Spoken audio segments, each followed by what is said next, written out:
ازيكم عاملين ايه؟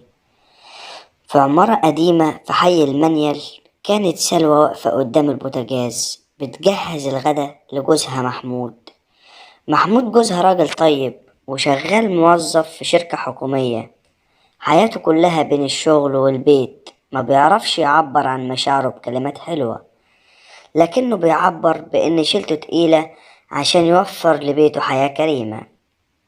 سلوى كانت دايما حاسة بفراغ، كانت عايزة كلام حب واهتمام وحاجات ما كانتش بتلاقيها مع محمود الصامت دايما.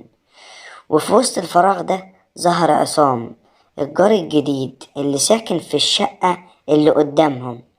عصام كان شاب لبق بيعرف يرمي كلام معسول، وعينه دايما بتراقب سلوى وهي طالعة وهي نازلة. وبدأت الحكاية بسلامات عادية، بعدين بقت واقفة على السلم وبعدها رسايل على الواتساب. عصام عرف يدخل لسلوى من باب الإهمال اللي هي حساه. كان بيقول لها ازاي واحدة بالجمال ده جوزها يسيبها تقضي يومها كله في المطبخ؟ أنا لو مكان محمود كنت شلتك في عيوني.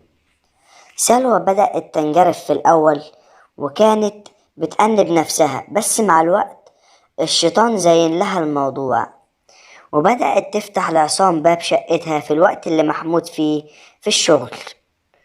كانت بتخون مش بس جوزها، لكن بتخون الأمانة والبيت اللي محمود بيبنيه بدم قلبه. في يوم من الأيام محمود رجع بدري من الشغل عشان كان حاسس بتعب، لقى باب شقة عصام موارب وسمع صوت ضحكة سلوى طالعة من هناك. الدنيا لفت بيه، الصدمة كانت أقوى من إنه يصرخ. محمود ما دخلش يتخانق ولا عمل فضيحة في العمارة، هو نزل السلم بهدوء ورجع بالليل متأخر جدا. لما دخل البيت سلوى كانت قاعدة بتمثل إنها مستنياه. محمود بص لها نظرة طويلة، نظرة خالية من أي عتاب، كانت نظرة موت. قال لها كلمة واحدة: أنا عرفت يا سلوى، وجهزي نفسك عشان ورقتك هتوصلك بكرة.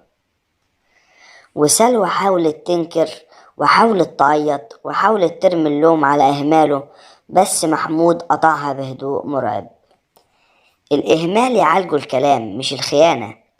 أنا كنت بشتغل علشانك وانت كنت بتبيعي عشان نفسك.